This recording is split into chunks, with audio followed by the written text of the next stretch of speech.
નમસ્કાર, હું છું પરવીન પઠાણ અને ગુજરાતની વાત પ્રોગ્રામમાં તમારું સ્વાગત કરું છું। આજે આપણે આપણા આ પ્રોગ્રામમાં જાણીશું કે આપણા ગુજરાત રાજ્યમાં દિવસ દરમિયાન કઈ કઈ ઘટનાઓ બની છે અને કેવી રીતે બની છે, કયો છે સોશિયલ મીડિયાનો હોટ ટોપિક મુદ્દો।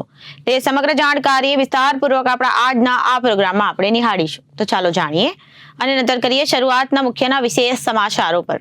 અંકલેશ્વર જીઆઈડીસીની ડેટોક્સ ઇન્ડિયા કંપનીમાં બ્લાસ્ટની દુર્ઘટનામાં 4 શ્રમજીવીનું કરુણ મોત નીપજ્યું। તો બીજી બાજુ વિદેશી મહેમાનોને લાગ્યો ગુજરાતી ચસ્કો, 5000 કિલોમીટરનું અંતર કાપીને માણે છે આ વ્યંજનની મોજ।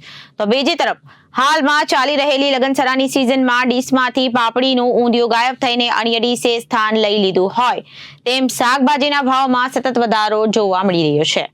આ અંગે સુરત એપીએમસી ડિટેક્સ બાબુએ જણાવ્યું હતું કે દર વર્ષે શિયાળો આવે એટલે શાકભાજીના ઉત્પાદનમાં વધારો થતો હોય છે। તો બીજી બાજુ સોફ્ટવેર એન્જિનિયરે ખેતી શરૂ કરી સોફ્ટવેર એન્જિનિયર યુવાને જમીન સાથે જોડાયેલા રહેવાનું કાર્ય કર્યું છે। જો અમારી આ સ્પેશિયલ રિપોર્ટમાં તો બીજી બાજુ બાંગ્લાદેશમાં થઈ રહેલી હિન્દુ વિરોધી ઘટનાને જોતા હિન્દુ રક્ષા સમિતિ દ્વારા અમદાવાદમાં ધરણા અને વિરોધ પ્રદર્શન કરવામાં આવ્યું। ભરૂચના શક્તિનાથ મંદિરના પટાંગણમાં ધરણા યોજી પોતાનો વિરોધ નોંધાવ્યો હતો।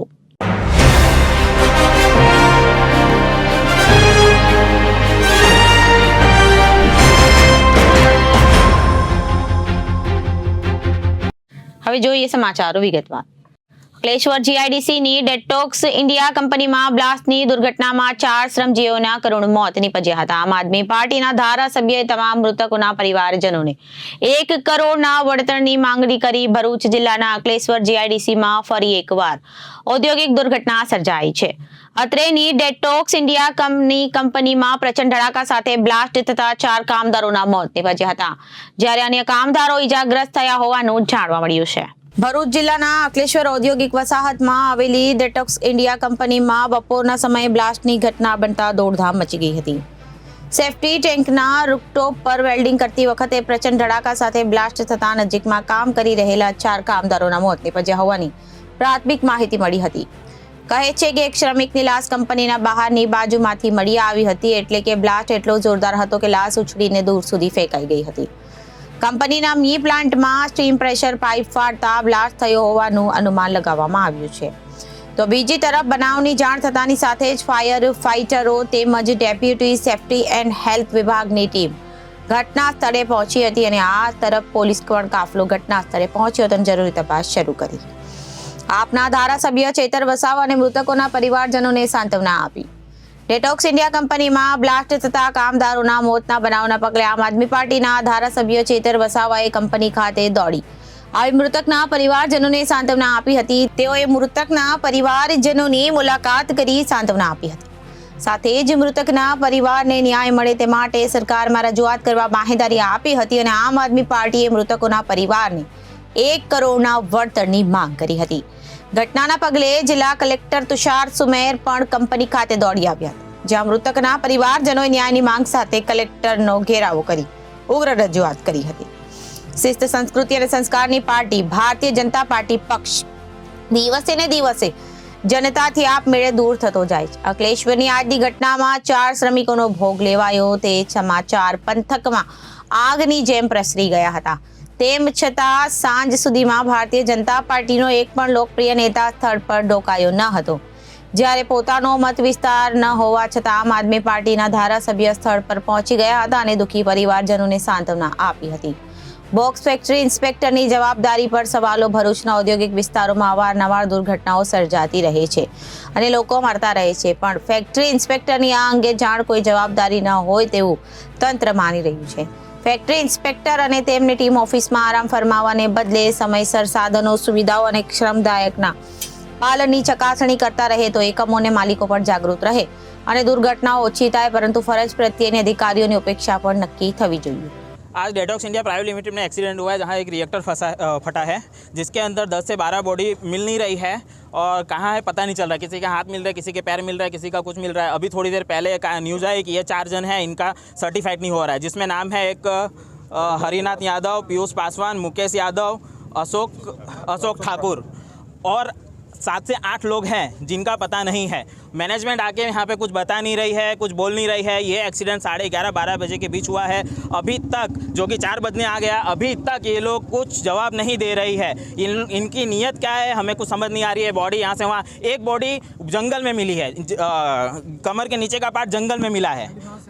अब ये समझ में नहीं आ रहा है कि 100 मीटर बॉडी उड़ के 100 मीटर वहाँ कैसे आ गई, 100 मीटर दूर की दूरी पे कैसे पहुंच गई। इसका मतलब यहाँ की कंपनी बॉडी को छुपाने की कोशिश कर रही है, यहाँ उधर इधर कर रही है। कुछ जिनके रिलेटिव है वो आके खड़े हैं, जिनके रिलेटिव नहीं है उनका क्या, उनका तो कुछ अता पता ही नहीं चलेगा। और ये लोग धीरे धीरे छुपा देंगे।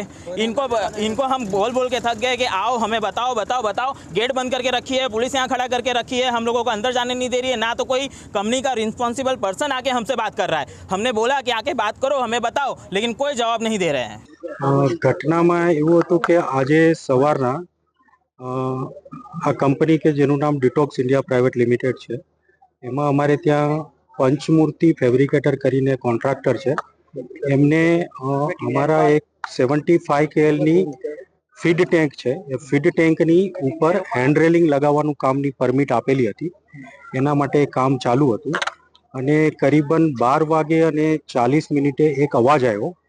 તો જેવો અવાજ આવ્યો તો અમે લોકો ત્યાં જઈને જોયું તો જે ટેન્કની રૂફ હોય કે જેને ડિસેન્ડ કહીએ ટેન્કની ઉપરનો, એ ફેંકાઈ અને કરીબન 15-20 મીટર દૂર પડેલો હતો અને બે શ્રમિક માણસના ત્યાં મૃતદેહ જોવા મળેલા હતા. અને પછી અમે તપાસ કરતા બાકીના 2 માણસો, કારણ કે એ કામ ઉપર 4 માણસો એંગેજ હતા, એટલે બાકીના 2 માણસોની શોધખોળ કરવાથી પછી એક માણસ ટેન્કની પાછળની સાઈડમાંથી મળેલો અને એક માણસ જે છે એ બાઉન્ડ્રીની બાજુમાંથી બહારની સાઈડમાંથી મળેલો હતો. अन्य कामदारों कोई कैजुअलिटी નહીં, એ સિવાય કોઈ કામદારને કોઈ કેજ્યુઅલિટી तंत्र ने केम लेट जाण करे નહીં. તંત્રને કોઈ લેટ જાણ નથી કરેલી. જેવો 12:40નો ઇન્સિડન્ટ થયો એટલે અહીંયા सीधा અમે સ્પોટ ઉપર પહોંચ્યા. સ્પોટ ઉપર પહોંચી અને તરત વાડા સાહેબને, પીઆઈને અમે ફોન કર્યો, રાખોલિયા સાહેબને ફોન કર્યો, ફેક્ટરી ઇન્સ્પેક્ટરમાં મેડમને ફોન કર્યો. સાહેબ નહોતા એટલે મેડમ જોડે વાત થઈ, લેબર ઇન્સ્પેક્ટરને ફોન કર્યો અને ઓથોરિટીને જેને બી બધાને જાણ કરવાની હતી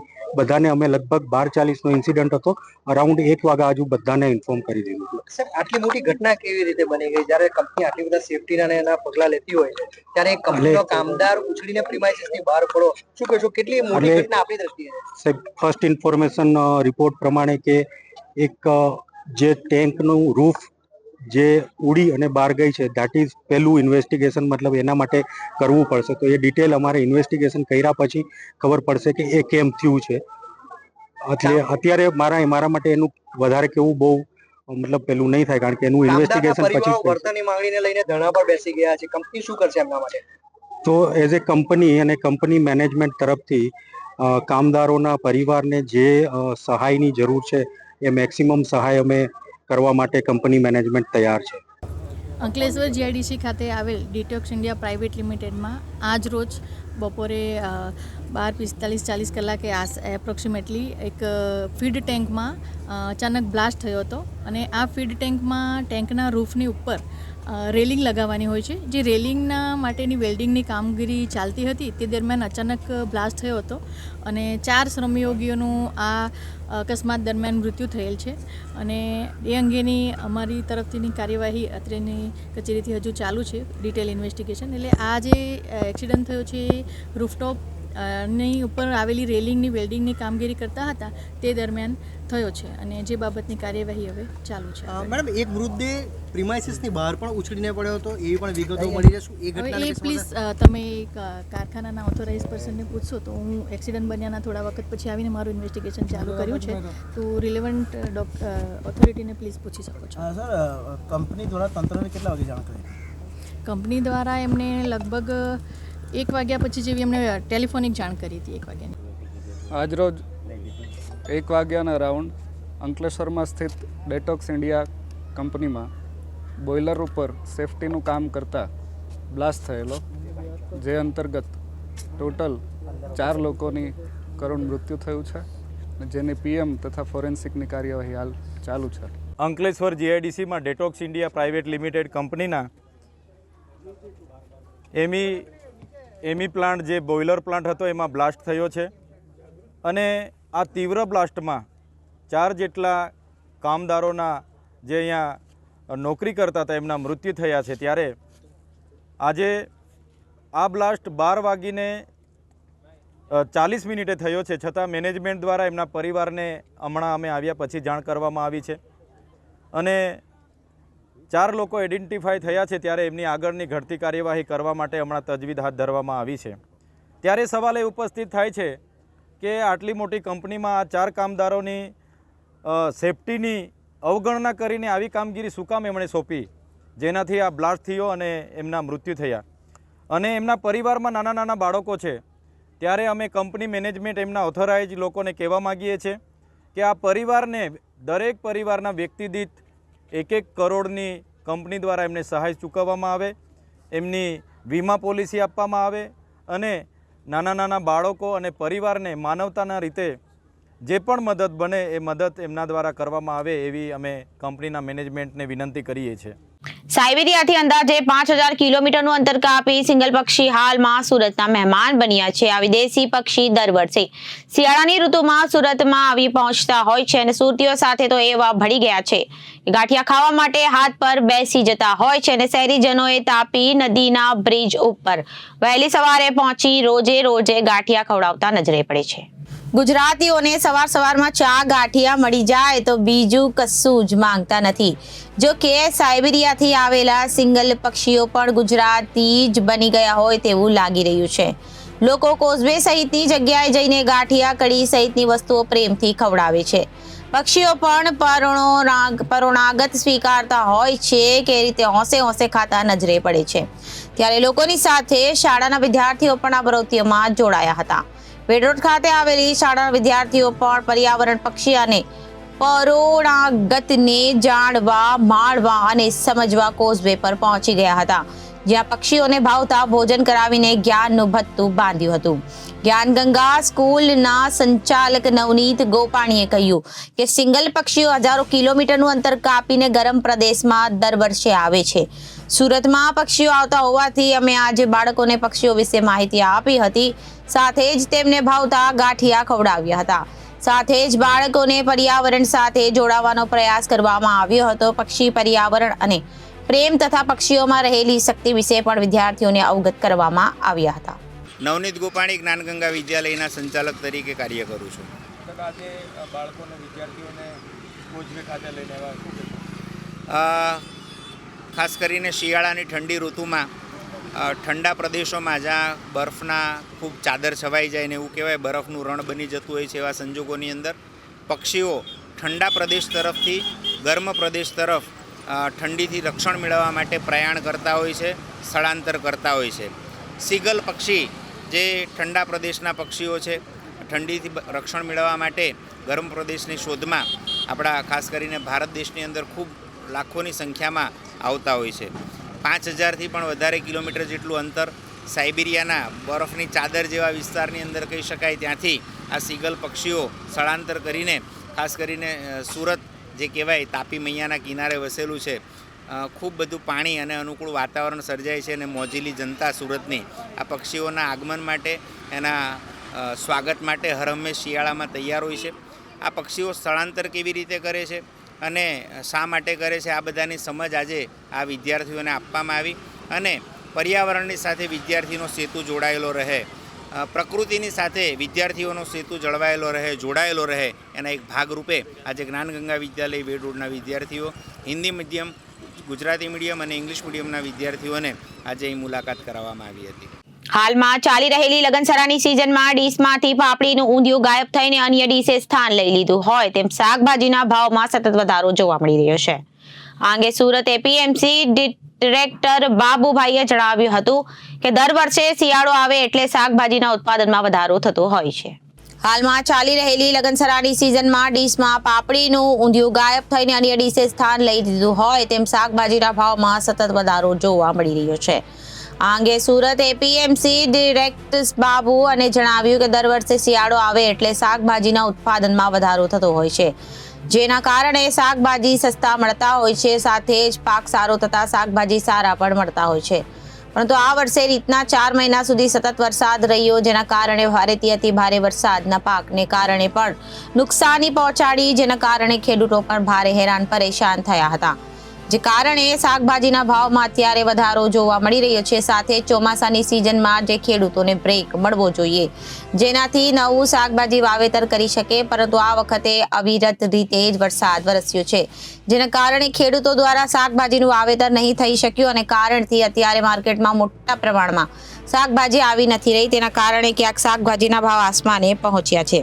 હાલ હવે લગનસરા શરૂ થવા જઈ રહી છે, જેના કારણે શાકભાજીનો ડિમાન્ડ પણ વધશે, જે જોતા પણ ભાવમાં વધારો જઈ મળી રહ્યો છે. જો કે શિયાળાની ઋતુમાં શાકભાજી એકદમ નીચા ભાવમાં હોય કે જો કે જોવા જોઈએ આ ઋતુમાં પાપડી, ગુવાર, તુવેર સસ્તા હોય, પરંતુ આ વખતે એવા શાકભાજીઓના ભાવમાં સતત વધારો જોવા મળે છે. પાપડી 6,000 થી 6,500 રૂપિયા પ્રતિ 20 કિલો માર્કેટમાં વેચાઈ રહી છે, તો આપણી મૂડી જોવા મળી રહી છે. હવે નવા પાકનું વાવેતર થઈ ગયું છે અને ચોમાસું પતવા આવ્યું છે. હવે શિયાળો શરૂ થયો છે, જેથી ખેડૂતોના નવા પાકનું હવે માર્કેટમાં આવવાનું શરૂ થશે, જેથી આવનારા દિવસોમાં શાકભાજી કદાચ હવે સસ્તા થઈ શકે તેવી શક્યતાઓ સેવાઈ રહી છે. દેવ દિવાળી બાદ લગનસરાની મોસમ અને શિયાળાની પણ શરૂઆત થતી હોય છે અને સાથે જ વરસાદમાં શાકભાજીનું વાવેતર કર્યા બાદ શિયાળાની ઋતુમાં પાક લેવાતા હોવાથી પાકોનું ઉત્પાદન પણ ઓછું છે, જેની અસર શાકભાજીના ભાવ પર પડી રહી છે. આજની તારીખમાં પાપડીના 20 કિલોના ભાવ 6,000 થી 6,500 અને પ્રતિ કિલો 325, તો લસણના 20 કિલોના ભાવ આસમાની છે. શાકભાજી 20 કિલોના ભાવ રૂપિયા, લસણ 6,700, પાપડી 6,500, સરગવ સિંગ 4,000, રતાળુ 2,300, તુવેર સિંગ 2,001, ગુવાર 2,020, વટાણા સિંગ 1,400, ચોળી 1,200, રીંગણ 2,100, ભીંડા 1,000, ટામેટા 600 આમ ભાવ લગાવવામાં આવી રહ્યા છે. આધુનિક યુગમાં યુવાનો ખેતી છોડીને શહેરો તરફ દોટ મૂકી રહ્યા છે, ત્યારે સુરત જિલ્લાના ઓલપાડ તાલુકાના બરબોદન ગામના સોફ્ટવેર એન્જિનિયરે ફૂલોની ખેતી કરવાની શરૂઆત કરી છે. ફૂલોની ખેતી કરી યુવાન વર્ષે દહાડે લાખોની કમાણી કરી રહ્યા છે. સુરત જિલ્લાના ઓલપાડ તાલુકાના બરબોદન ગામના રહેવાસી 35 વર્ષીય યુવાન સતીશ ઠાકોરભાઈ પટેલ સોફ્ટવેર એન્જિનિયર છે અને સાથે તેની ખેતી કરવાની શરૂઆત કરી. અને સતીશ ઠાકોરભાઈ પટેલે ખેડૂત, સોફ્ટવેર એન્જિનિયર અને વેપારીઓની ત્રિવેણી સંગમ છે.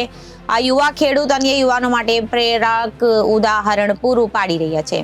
ફૂલોની ખેતી કરતા સતીશ પટેલે જણાવ્યું કે મને નાનપણથી જ ખેતી સાથે અત્યંત લગાવ હતો. હું ભણી ગણીને સોફ્ટવેર એન્જિનિયર બન્યો. હાલ સુરતમાં 2 ઓફિસ સાથે સોફ્ટવેર ડેવલપમેન્ટનું કાર્ય સંભાળી રહ્યો છું, પણ કોરોનાના સમયગાળા બાદ સોફ્ટવેરના વ્યવસાયની સાથે પૈતૃક જમીનમાં કંઈક નવું કરવાની તમન્ના જાગી, જેથી ગલગોટાની ફૂલોની ખેતી કરવાની શરૂઆત કરી હતી. ઓગસ્ટ 2024માં 3 એકરમાં પીળા અને નારંગી રંગના ગલગોટાનું વાવેતર કર્યું. નાસિકથી એક છોડ 4 રૂપિયાના ભાવે લાવી 32,000 છોડનું વાવેતર કર્યું અને જે શરૂઆતમાં છોડને પાણી આપવા માટે ડ્રીપ ઇરિગેશન અને ભેજ જળવાઈ રહે માટે મલ્ચિંગ પદ્ધતિ અપનાવી, જેમાં સરકાર દ્વારા મલ્ચિંગમાં 26,000 તથા મેરીગોલ્ડમાં 4,25,000 જેટલી સબસિડી પણ મળી છે. સતીશ પટેલે વધુમાં જણાવ્યું કે ગલગોટાની ખેતીનો સમયગાળો 90 દિવસનો હોય છે. 60 દિવસ બાદ ઉત્પાદન શરૂ થાય છે, પણ હાલ મારા ખેતરમાં 105 દિવસ બાદ ફૂલોનું ઉત્પાદન લઈ રહ્યું છું. દરરોજ 250 કિલોનું ઉત્પાદન મળી રહ્યું છે, પણ સરેરાશ ભાવ 1 કિલો દીઠ ₹50નો ભાવ મળ્યો હોવાનું તેઓ જણાવે છે. એક છોડ પર 1 કિલોનું ઉત્પાદન મળતા કુલ 15 લાખના ગલગોટાનું ઉત્પાદન મળ્યું છે, જેમાં 40% ખર્ચ બાદ કરાતા 8 લાખનો ચોખ્ખો નફો થાય છે. સુરત શહેરના અશ્વિની કુમાર ખાતે ફૂલોની માર્કેટમાં વહેલી સવારે જઈને સતીશ જાતે જ વેચાણ કરે છે. ગલગોટાના ફૂલોમાં રોગ જીવાતથી વિશે તેઓ જણાવે છે કે આ છોડમાં ફંગસ તથા ઈયળનું પ્રમાણ વધારે રહે છે અને ફૂલોના છોડમાં વ્યવસ્થિત ફ્લાવરિંગ તથા બગાડ ન થાય તે માટે સ્ટેકિંગનો સપોર્ટ મહત્વનો છે. આ સોફ્ટવેર એન્જિનિયર અને યુવાનને વ્યવસાયની સાથે ખેતી અપનાવી યુવાનોને જમીન સાથે જોડાયેલા રહેવાની પ્રેરણા આપી છે. તેમણે સોફ્ટવેર અને ડિજિટલ ટેકનોલોજીના ક્ષેત્રમાં બિઝનેસની અસીમિત તકો હોવા છતાં વ્યવસાયની સાથોસાથ ખેતીને પણ તેમણે જીવનનો ભાગ બનાવ્યો છે. આજના ડિજિટલ યુગમાં ગામડાના લોકો શહેર તરફ વળ્યા છે અને ખાસ કરીને યુવા ધન છે તે શહેરોમાં વસતા હોય છે, પરંતુ સુરતમાં જે પ્રમાણે સુરત જિલ્લામાં એક એવી ઘટના બની છે કે જેમાં એક યુવાન જમીન સાથે જોડાયેલો જોવા મળ્યો છે અને તે ફૂલોની ખેતી એટલે કે ગુલાબની ખેતી કરીને વર્ષે લાખોની કમાણી પણ કરી રહ્યો છે. અને ખાતે મહત્ત્વની વાત છે કે આ યુવાને જમીન સાથે જોડાઈ રહેવા માટે ખાસ કરીને કૃષિ પ્રધાન દેશમાં એક આગવું સ્થાન ચોક્કસ કહી શકાય. ગલગોટામાં ખાસ કાળજી રાખવા માટે વધારે પડતું એની અંદર છે ને ફૂગનું પ્રમાણ વધારે રહે છે, ફંગસ, અને આપણી આ એરિયાની જમીન પણ થોડી ચીકણી અને એ પ્રમાણે છે તો ફંગસનું પ્રમાણ વધારે રહે છે. તો ખાસ ગલગોટામાં ફંગસ ફૂગનું જે પણ દવા કાળજી લેવાની જરૂર હોય છે એ ખાસ લેવી જોઈએ. એના સિવાય ઈયળ, પાન ખાવાવાળી ઈયળ અને ચૂસિયા પ્રકારની જીવાત જે રસ ચૂસી લે એનું પણ પ્રમાણ અહીંયા શાકભાજી કરતાં થોડા વધારે પ્રમાણમાં રહે છે. તો એની પણ કાળજી લેવી ખૂબ જરૂરી છે, બરાબર. એમાં પણ થોડું તમે લીમડાનો રસ ને એવું બધું ઉપયોગ કરશો તો ઘણું સારું અંદર રિઝલ્ટ મળી શકે, જે હું એકચ્યુઅલી કરી રહ્યો છું આની અંદર લીમડાના રસનો ઉપયોગ, જેનાથી મને સકિંગ પેસ્ટ એટલે ચૂસિયા પ્રકારની જીવાતમાં ઘણું રક્ષણ મળે છે અને ફંગસમાં પણ ખૂબ સહાય છે. એના સિવાય મેં ફૂલના જે બગાડ, જે છોડો છે, છોડોમાં જ્યારે ફ્લાવરિંગ આવે અને નમી જાય એનાથી ખૂબ બગાડ થાય છે, પાણી ભરાઈ જાય તો નીચે જમીન સાથે લાગી જાય, બગાડ થાય. તો મેં એના માટે સ્ટેકિંગનો ઉપયોગ કર્યો છે અને એ સ્ટેકિંગથી ક્વોલિટી પણ ખૂબ જ સારી રહી છે અને એ ક્વોલિટીના લીધે જ બજારમાં અમારા ફૂલની ડિમાન્ડ બીજા ઘણા કરતાં ઘણી સારી છે અને કિલો ઉપર જે સરેરાશ ભાવ છે 10 થી 15 રૂપિયા અમને વધારે મળે છે. અને એનું વેચાણ ખાસ અમે સ્પેશિયલી આપણા સુરતમાં જે માર્કેટ છે ત્યાં અમે પોતે જ કરીએ છીએ અને પોતે કરવાથી અમને ઘણો સારો ભાવ અને મળી રહ્યો છે. અમે ડાયરેક્ટ વેપારીને કોઈને આપતા નથી નોર્મલી, બરાબર. અને અમને માર્કેટનો પણ ખૂબ સારો સપોર્ટ હમણાં સુધી મળી રહ્યો છે અને તમે પણ કરશો, કોઈ પણ કરશે તો એમને પણ માર્કેટનો સપોર્ટ મળવાના ચાન્સીસ ખૂબ સારા છે એકચ્યુઅલી એને. Okay, thank you.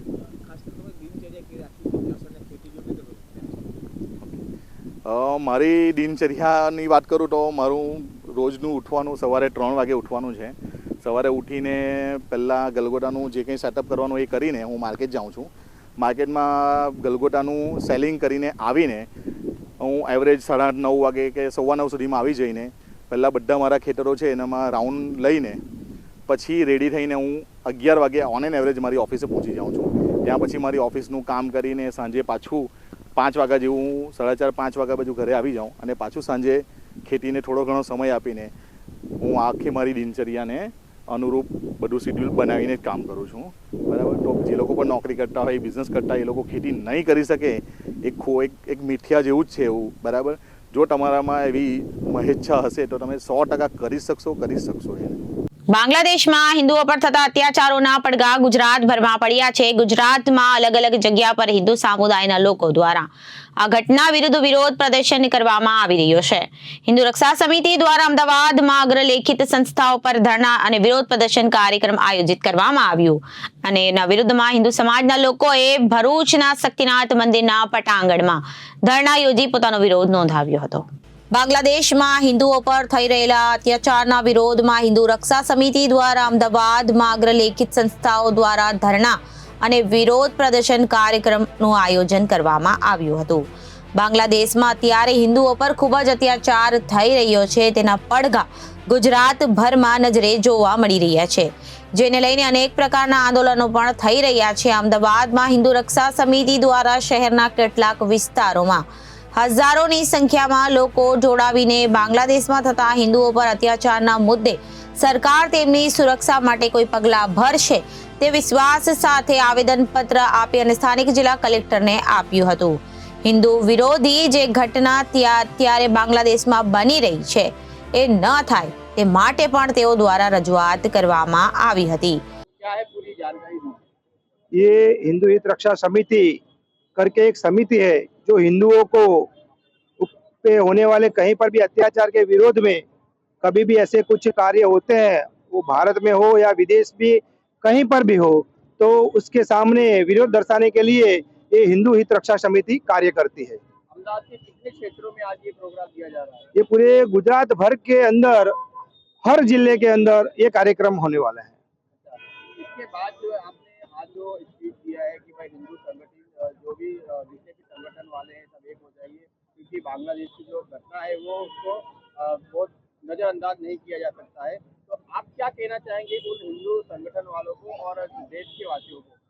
देशवासियों और हिंदू संगठन सभी लोगों को हमारा एक रूप से कहना है कि हम सबको एक रहना है. हम सब कभी भी ऐसा नहीं सोचते हैं कि कोई विधर्मी कुछ यहाँ से उनके विरुद्ध कुछ कार्य हो, मगर जो हिंदू है उस हित की बात करना वो हिंदू हित रक्षा के समिति के द्वारा एक सोचा हुआ और सही मार्ग है। हम भारत में कभी ऐसा नहीं चाहते कि किसी दूसरे लोगों को हम नुकसान करें, मगर जहाँ हिंदू भारत में बसा है या विश्व में कहीं फलक पर बसा हुआ है, उसका अहित भी हम नहीं देख पाएंगे। अच्छा, केंद्र सरकार को आप क्या कहना चाहेंगे इसके बारे में? केंद्र सरकार को हम यही कहना चाहेंगे कि भारत के हिंदुओं के मन के अंदर अभी जिस विचार को प्रकट किया गया है, वो विश्व फलक पर इस विचार को प्रकट किया जाए। और जो घटना घट रही है उसके बारे में आप क्या कहेंगे सरकार को? जो अभी बांग्लादेश के ऊपर हिंदुओं पर अत्याचार हो रहा है, वो हमारे सरकार है, उससे हमें यही विनंती है कि इसी अत्याचार को तत्काल रूप से बंद कराया जाए और इस विषय पे हमारी सबकी जो भावना है उसको वहां तक ले जाए। તો બીજી તરફ બાંગ્લાદેશમાં હિન્દુઓ પર થતા અત્યાચારોના વિરોધમાં ભરૂચના લોકો દ્વારા શક્તિનાથ મંદિરના પટાંગણમાં ધરણા યોજી પોતાનો વિરોધ નોંધાવ્યો હતો। ત્યારબાદ રેલી સ્વરૂપે ભરૂચ કલેક્ટરને આવેદનપત્ર પાઠવ્યું હતું। ભરૂચમાં સમસ્ત હિન્દુ સમાજ દ્વારા શક્તિનાથ મંદિર નજીકના ગ્રાઉન્ડમાં ધરણા પ્રદર્શન યોજી રેલી સ્વરૂપે ભરૂચ કલેક્ટરને આવેદનપત્ર પાઠવી આક્ષેપ સાથે જણાવ્યું હતું કે બાંગ્લાદેશમાં શેખ હસીના સરકારને અલોકતાંત્રિક રીતે બરખાસ્ત કર્યા પછી હિન્દુઓ પરના અત્યાચારોમાં ભારે વધારો થયો છે। હિન્દુ ધાર્મિક સ્થળોને નિશાન બનાવીને તોડફોડ કરવામાં આવી રહી છે। હિંસા અને હત્યાની ઘટનાઓમાં વધારો થઈ રહી છે અને ધર્મ પરિવર્તન જેવા ગંભીર અપરાધો થઈ રહ્યા છે। આ પરિસ્થિતિ ખૂબ જ ચિંતાજનક છે અને આંતરરાષ્ટ્રીય સમાજ માટે પણ શરમજનક છે। ત્યારે સરકારની જવાબદારી છે કે પોતાના નાગરિકોને સુરક્ષા કરે અને કોઈ પણ પ્રકારના અત્યાચારોને રોકે। આ અત્યાચારના વિરુદ્ધમાં ભરૂચ ઇસ્કોનના પૂજ્ય સંત ચિન્મય કૃષ્ણદાસજી મુક્તાનંદ સ્વામી, સનાતન ધર્મના ગાદીપતિ સોમદાસ બાપુ સહિત સ્વામી નારાયણ સંપ્રદાયના સંતો સહિત સાધુ સંતોની ઉપસ્થિતિમાં ભજન કીર્તન સાથે શાંતિપૂર્ણ માહોલ વચ્ચે ધરણા પ્રદર્શન યોજી રેલી સ્વરૂપે કલેક્ટર કચેરી પહોંચી કલેક્ટરને આવેદનપત્ર પાઠવી માંગ કરી હતી। સંત ચિન્મય કૃષ્ણદાસજી તાત્કાલિક મુક્ત કરવા પ્રયાસ કરવામાં આવે। બાંગ્લાદેશમાં હિન્દુઓ પર થતા અત્યાચારોને તાત્કાલિક બંધ કરાવવા, પીડિતોને ન્યાય અપાવવા અને ગુનેગારોને સામે કડક કાર્યવાહી કરવામાં આવે તેવી માંગો અને રજૂઆત કરવામાં આવી હતી। हरे कृष्णा। तो आज हम सब यहाँ पर अलग अलग पंथ के सभी संत यहाँ पर एकत्र हुए, विशेष करके कलेक्टर ऑफिस में। तो आज जो बांग्लादेश में जो पूरा माइनॉरिटीज हिंदुओं पे जो पूरा अत्याचार हो रहा है, उसके विरोध में पूरा यहाँ पर हम कलेक्टर श्री को एक आवेदन पत्र देने वाले हैं, जिसमें हमने विनती किया है देश के वड़ा प्रधान को कि वो बांग्लादेश में होने वाले अत्याचारों के ऊपर अपना पूरा जो विरोध है उनके द्वारा लिए जाने वाले जो पगले हैं, मतलब वो एक्शन जो है वो कृपया ले और वहां पर जो भी हिंदू बांग्लादेश में रहते हैं उनको उससे सांत्वना मिले कि नहीं, पूरा भारत देश के जितने भी हिंदू हैं सभी उनके साथ हैं और सभी उनके साथ देने के लिए वहां पर जो भी उनके ऊपर अत्याचार हो रहा है उसके विरोध में खड़े हैं। तो आज हम सब यहाँ पर एकत्र हुए हैं कलेक्टर को निवेदन पत्र देने के लिए। पूरे विश्व में जहाँ पे हिंदू भाई बहन बसते हैं वो हमारे ही हिंदू भाई बहन है। आज एक दुखद घटना का अनुभव हो रहा है। बांग्लादेश की गवर्नमेंट साम दाम दंड भेद से हमारी हिंदू संस्कृति को मिटाने का सुसज्जित प्रयत्न कर रही है। उसके सामने विरोध के लिए भरूच डिस्ट्रिक्ट के सभी सनातनी हिंदू संत आज इकट्ठे हुए हैं। हमें जो जानकारी मिली है उसके हिसाब से हमारे हिंदू धर्म के संत श्री पूजनीय चैतन्य प्रभु जी की इनलीगली कायदा के विपरीत होके उनकी धरपकड़ वहां की बांग्लादेश गवर्नमेंट ने की है, उन पे दमन किया है। तो कलेक्टर के माध्यम से, भारत सरकार के माध्यम से हम बांग्लादेश गवर्नमेंट को सभी हिंदू संत अनुरोध करते हैं कि हमें ऐसे मजबूर ना करे कि हमें आपसे ऐसा कोई स्टेप लेना पड़े कुछ जो हमारी संस्कृति से विपरीत हो। सो हम प्रार्थना के रूप में आपसे हमारी बात मुकते हैं कि बांग्लादेश में जो हिंदू भाइयों बहनों छोटे बच्चों पे दमन हो रहे हैं वो बंद करवाए, उनको एक स्वतंत्र रूप से हिंदू संस्कृति का वहन कर सके ऐसा वातावरण दे। ऐसी बांग्लादेश गवर्नमेंट जो है वो गवर्नमेंट को हम अनुरोध करते हैं और ये हमारा संदेश भारत के माननीय बड़ा प्रधान नरेंद्र भाई मोदी के माध्यम से हम उनके साथ भेज रहे हैं। सभी संत लोगों ने अभी इकट्ठा होके काफी प्लानिंग किया है। प्लानिंग में बताया कि अगर जरूरत पड़े तो यूएन माध्यम से बांग्लादेश गवर्नमेंट पे दबाव बनाया जाए, जरूरत पड़े तो सैन्य का भी उपयोग किया जाए, जरूरत पड़े तो माननीय नरेंद्र मोदी साहेब जी अपनी पॉलिटिकल विल से उन पे प्रेशर बनाए, लेकिन हमारे जो पीड़ित हिंदू भाइयों बहनों है उनकी रक्षा करे और वो स्वतंत्र रूप से तन मन धन और आत्मा से समृद्ध रूप से जी सके ऐसा वातावरण प्रदान बांग्लादेश में हो, ऐसी हम सब सनातनी हिंदू संतों की इच्छा है, प्रार्थना है। जय जय गरवी गुजरात, जय जय जय हिंद, भारत माता की जय। તો ત્યારે ગુજરાતની વાતમાં વિરામ લઈએ. વધુ સમાચારો જોવા માટે જોતા રહો જનાદેશ ન્યૂઝ. નમસ્કાર.